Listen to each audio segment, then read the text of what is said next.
Bueno, queridos patitos, estamos prácticamente en ciernes de las elecciones europeas y vamos a continuar con los derechos humanos.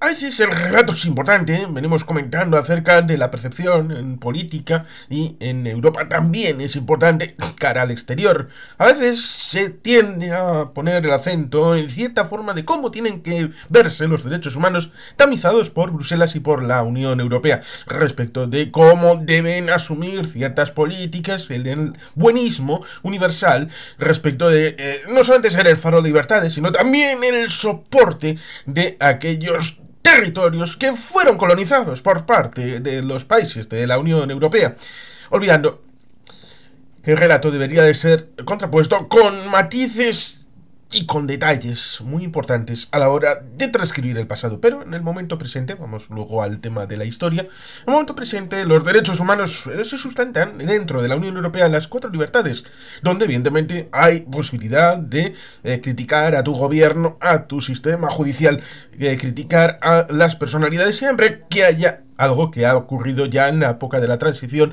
como es un límite respecto de la honorabilidad, pero honorabilidad no referido a un algo etéreo, sino el derecho a la intimidad de una cierta parte de la persona, sea la que sea, y el hecho de poder garantizar la ausencia de libelo, de que no haya infundios, de que no haya injurias. Por tanto, hay algunos elementos que ahora parece que son nuevos en redes sociales, pero se hacían antes con otros medios de comunicación. Por tanto, alguno dirá, no hay nada nuevo bajo el sol, salvo los medios desde los que se difunden ciertas maledicencias. Pero, ciertamente, los derechos humanos son importantes a la hora de tener capacitación de participación en política. Hay algunos que dicen simplemente a los políticos, que resuelvan esto los políticos. ¿Quiénes son políticos?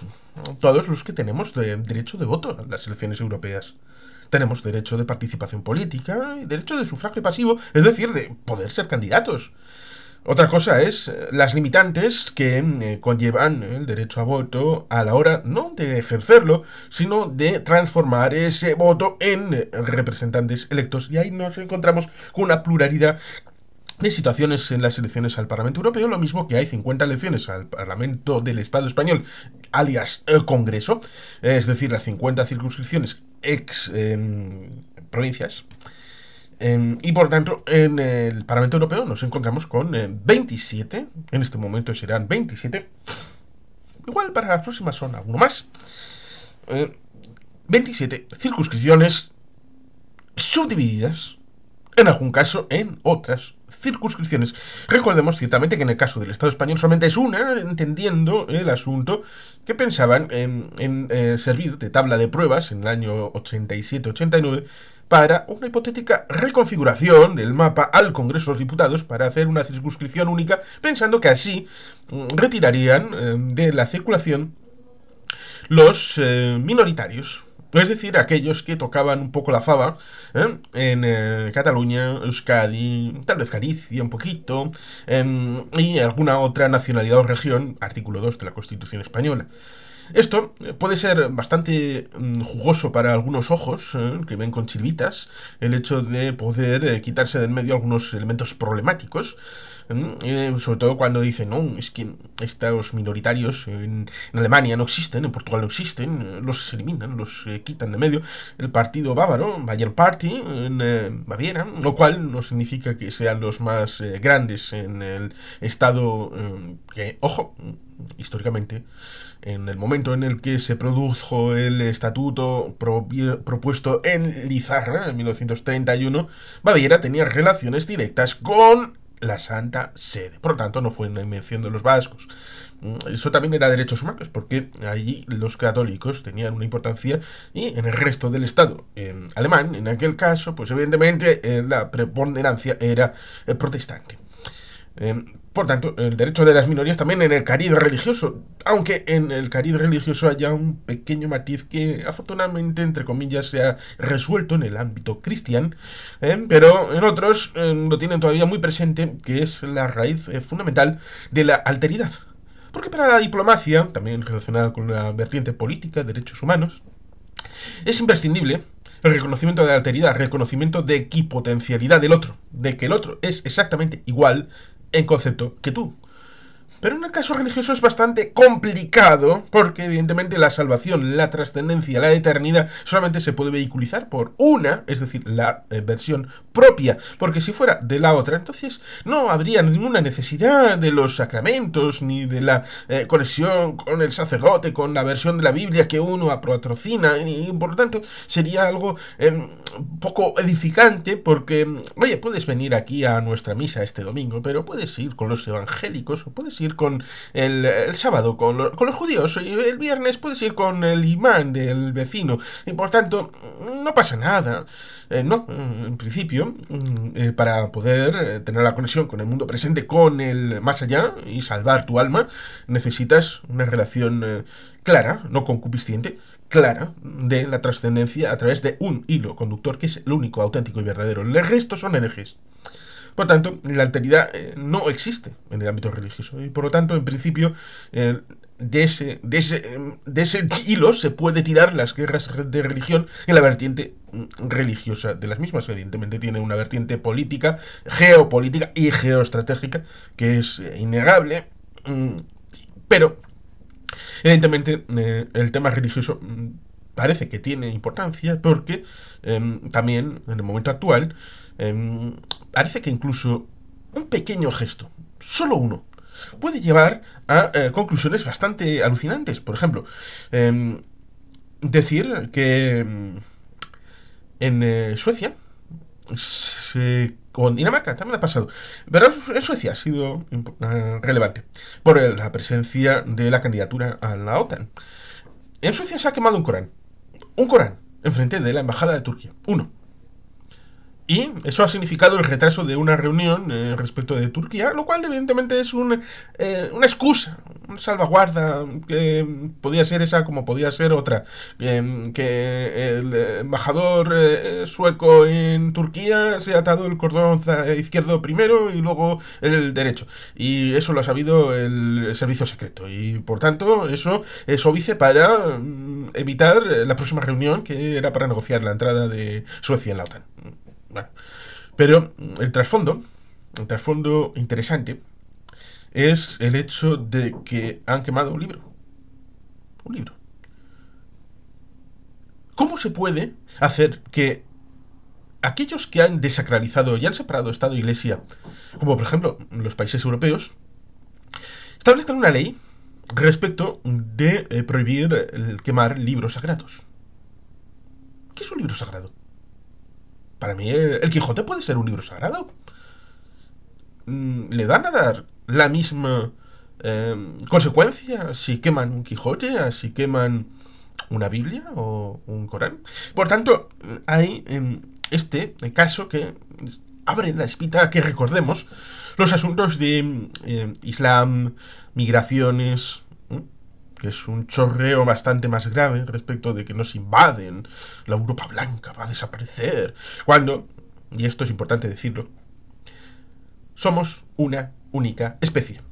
Biológicamente somos una única especie, solo una, la humana. Para que haya distintas razas, habría que ser imposible la procreación entre distintas partes del espectro biológico. Es decir, que es algo políticamente asumido y es una entelequia, como diría el profesor Gatell. Es una entelequia que nos sirve para situarnos, a pesar de que no sea una realidad. Y por tanto, ahí tenemos que profundizar en el conocimiento del reconocimiento de la alteridad del otro, en donde sí, nosotros entre humanos sí somos iguales, a pesar de que tenemos diferente nacionalidad, diferente pasaporte, pero en derechos como personas, los tenemos en base a la Declaración Universal de los Derechos Humanos de 1948. Y en Europa, a partir de 1950, con otra declaración de carácter importante. Y esto ha sido problemático. Ha sido problemático porque en Niza, en el año 2000, se incorporó, pero de aquella manera. Y se echaron las culpas a los ingleses, de que esto era porque los ingleses estaban y negociaban duro. Pero luego se ha visto que además de los ingleses, que llevaban la culpa, llevaban la fama, estos asuntos luego han venido derivado también a nivel económico con los llamados frugales. Aparecieron los Países Bajos, aparecieron los austríacos, aparecieron los finlandeses, ahí por debajito, en principio con los ingleses como mascarón de prueba, pero cuando el mascarón de prueba se ha ido, entonces aparecen los que también estaban en el tren, en vagones de cola, pero también estaban en la pomada. Y por tanto, cada país tiene sus intereses. El camarada Pavel, en el tema de Polonia, se suele poner como ejemplo respecto de ataque a los derechos humanos, pero tampoco se explica qué estaba haciendo Pavel en Rusia, ni tampoco en Ucrania, y tampoco en Polonia. Por tanto, ahí falta información y sobra conspiración a la hora de creer que los diferentes países, especialmente Polonia, pues tienen un sistema que pueda no ser democrático, porque tienen una forma de actuar en otros ámbitos que tiene bastante que ver con sus propios intereses. Polonia recuerda a Katyn en 1940, pero también en 2010. Es un asunto que está por ahí en la memoria de los polacos. La ciudadanía, por lo tanto, requiere compromiso, requiere responsabilidad y requiere tener solidaridad, pero evidentemente estamos en un jardín rodeado de jungla, como diría el señor Borrell, y atendiendo a esto, no suelen poner el foco de cuál es el estándar de derechos humanos que debemos asumir en tema migratorio, en conflictos, respecto de cuál es la posición que debe tener la Unión Europea, en parte porque hemos sido incapaces, hasta el caso de Ucrania, hemos sido incapaces de asumir una posición única europea en muchos temas. Había reuniones, we are deeply concerned, estamos muy preocupaditos respecto de las situaciones. Esto incluso se ha hecho chanza respecto de la guerra de 5 días de agosto del 2008 en paralelo, porque mientras se estaban inaugurando los Juegos Olímpicos en Pekín en 2008, los rusos estaban invadiendo Georgia en Osetia del Sur y también llegando prácticamente a la capital Tbilisi. Ahí entró el señor Sarkozy a tratar de frenar al oso ruso y tratar de llegar a un acuerdo entre el señor Saakashvili y el señor Putin. Fue fructuoso, aparentemente. Bueno, el legado para los franceses es que sí. Y habían tenido el asunto de Rambouillet en 1998-99. Luego tendremos el cuarteto de Normandía, los acuerdos de Minsk. Se pensaba que, bueno, aquí la diplomacia, porque los actores no tienen otro interés, sino la jugada geopolítica, no tienen un dogma detrás que signifique una posición dura, de destrucción sistemática de los derechos humanos, como se vio en Bucha, en Izium. Por tanto, ahí tenemos una disociación de conceptos. Que habitualmente ha habido esa incompetencia a la hora de transmitir lo que era la realidad a datos geopolíticos y de ahí a posiciones estratégicas de la Unión Europea. Y ha habido bastante buenismo, bastante posición de tratar de llevar a la mesa de negociaciones aquello que evidentemente no se había podido negociar a nivel político, porque alguno de los actores quería obligar a la otra parte a que asumiera su punto de vista sin posibilidad de ser negociado. Y evidentemente eso rompe cualquier posibilidad de reconocimiento de derechos humanos y cualquier posibilidad de acercamiento. Porque evidentemente cuando se llega a la guerra, no es porque a la gente le guste el asunto militar. Bueno, a algunos sí le gustará el asunto del tanque, el lanzagranadas y los barcos y los aviones.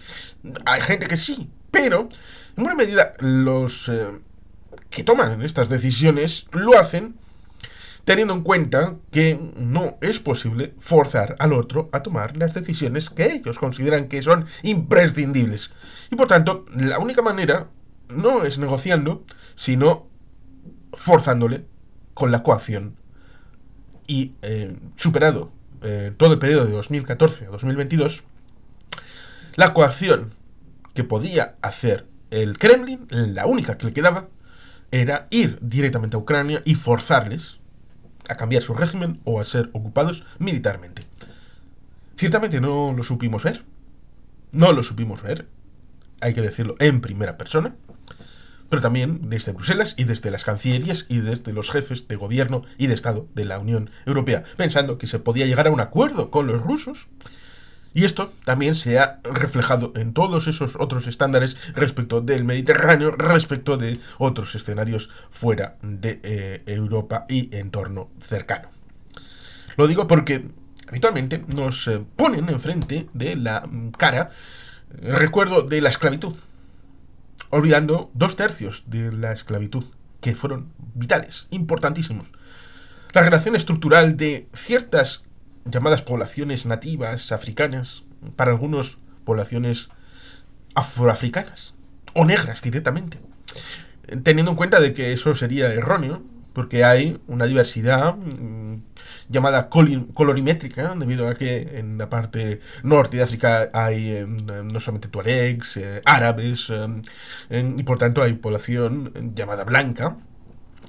Y en la parte sur hay afrikaners, que también tienen relación con lo británico y también portugués en la zona de Angola, Mozambique y muchas otras poblaciones que pueden tener otro color que el negro, a pesar de que el mismo color lo tenemos todos. El impacto de la melanina es distinto, referido no a nuestra propia genética, sino a la relación con el sol y la incidencia de los rayos solares en determinada latitud. Por lo tanto, se puede hacer el experimento, aunque sea largo, de poner una población más o menos larga, grande, de unas 250 a 500 personas que sean de Nigeria, ponerlas en la parte Suomi al norte de Finlandia, y unos Suomis, 500 personas más o menos, ponerlas en Nigeria.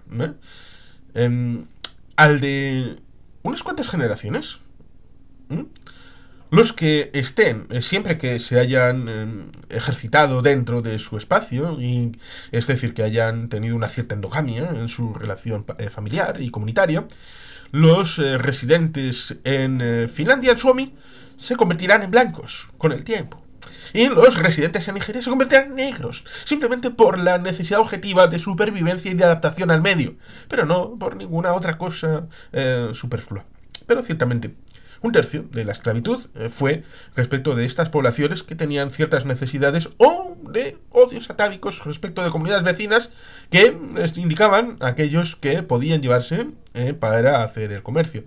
Luego tenemos poblaciones árabes, cuyos líderes, tal vez, por no citar a todos, tenían cierta relación con este comercio, porque eran habituales del sistema comercial.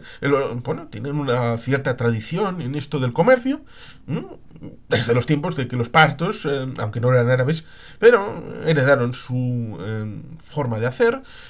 Los partos tenían cierta relación de interconexión entre el Imperio Romano y el Imperio Chino. Ahí se creó la Ruta de la Seda, que los chinos ahora tratan de recuperar por la conexión entre el Imperio del Dragón y el territorio de la Unión Europea. Por lo tanto, ahí tenemos un legado histórico en donde habitualmente se pone el foco en el tercer tercio, como es el ámbito de los blanquitos.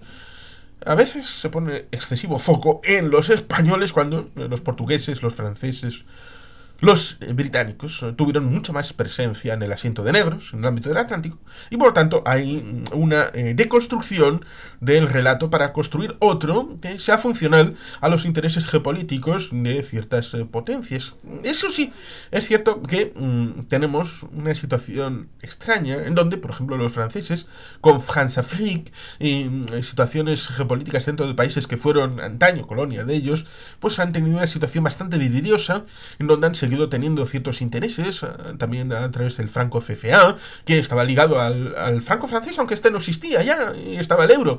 Por lo tanto, esto que es en exclusiva con los franceses, aunque luego los franceses han extrapolado geopolíticamente a nivel europeo, y han estado los españoles en el caso de Mali, porque el Sahel es importante, pero no debería de ser el foco a través del tamiz del ericio lo que nos llevara a establecer esto, porque la gente allí le cuentan una cosa y luego en ese relato que les cuentan, a pesar de que pueda ser falsario y cualquiera pueda establecer una relación de esto con la verdad explicando, pero allí, a pie de obra, ha habido una respuesta militar dura de seguridad y no ha habido poder blando, ni siquiera por el ámbito francés, y por supuesto no de la Unión Europea, porque eso era un negociado de los franceses, y por tanto la percepción a nivel de calle respecto de sus derechos humanos y de lo que ven, porque pueden tener visualización de lo que es la Unión Europea y los diferentes países y la metrópoli, incluso a nivel personal, de lo que puedan hablar con parientes que ya están en la Unión Europea, pues evidentemente, si no hay un relato que pueda transmitirse, pues evidentemente pasa como ocurrió con el tema de los cayucos, que hasta que se pudo explicar en Senegal cuál era la situación real de todo el entramado, pues evidentemente pues había un flujo en donde solamente salen los que pueden, porque los pordioseros, que podría decir alguien, pues evidentemente se quedan en el país porque no pueden hacer nada, simplemente están sufriendo. Solamente aquellos que tienen capacitación para un cierto nivel de gasto en un momento puntual para poder salir del país son aquellos que salen. Por lo tanto, también hay que cambiar el chip respecto de esta situación, y el elemento de dogma también viene con el hecho de que en el Estado español, por ejemplo, el señor Jordi Pujol y Soleil, de Generalitat de Cataluña, quiso establecer una serie de oficinas de la Generalitat en Marruecos para establecer un canal en donde hubiera contratos en origen para determinadas personas y poder llegar a Cataluña con trabajo que lo necesitaban en las empresas en Cataluña, pero hacerlo de manera ordenada.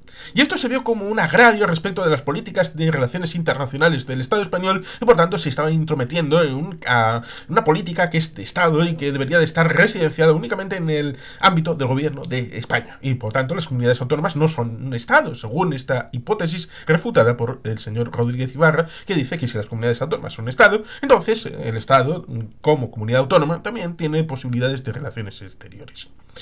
Por tanto, ahí tenemos el relato, la percepción y la formulación de políticas relacionadas con el individuo, tanto considerado como tal, como también colectivo, las familias, las comunidades, tanto lingüísticas, porque los idiomas son importantes a la hora del respeto y el reconocimiento, cosa que en varios países de la Unión Europea ocurre, y fuera de la Unión Europea, por ejemplo Suiza, en donde los idiomas son plurales y ricos. Por ejemplo, el suizo como idioma no existe.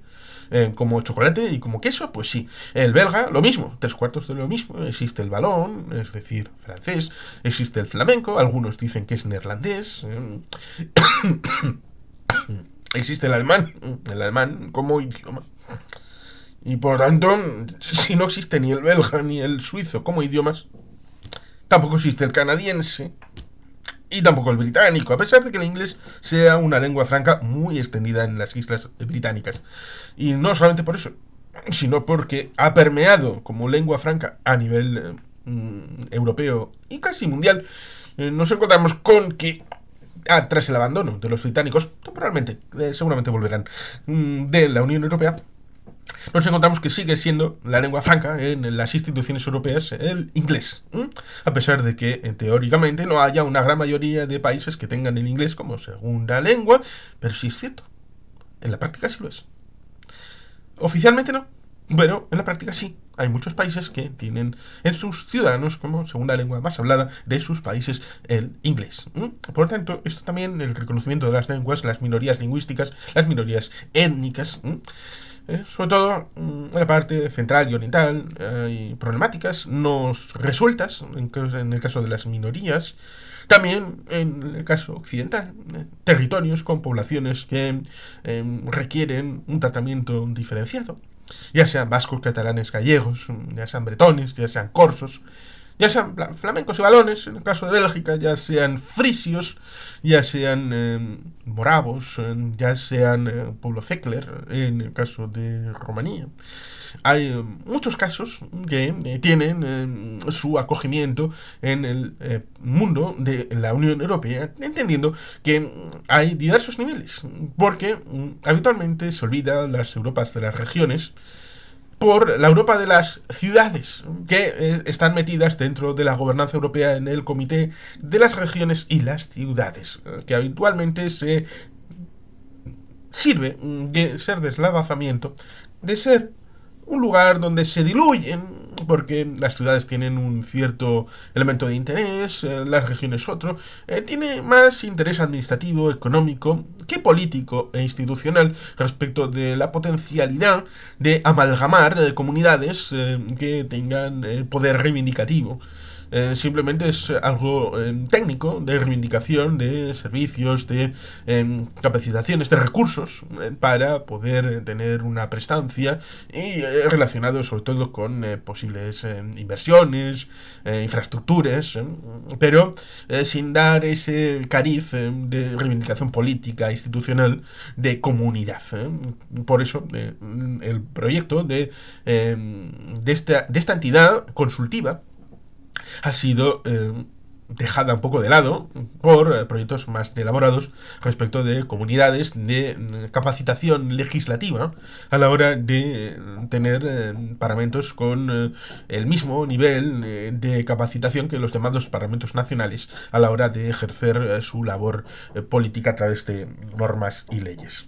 Y por tanto, ahí tenemos también una reivindicación que en Europa, en buena medida, han sabido ver, pero de momento sin tener una cierta evolución en la forma de afrontarlo, porque han sabido entender que muchos de estos entes subestatales, sobre todo aquellos que tienen una vocación de ser para decidir, han tenido una vocación más europeísta que ciertos estados miembros.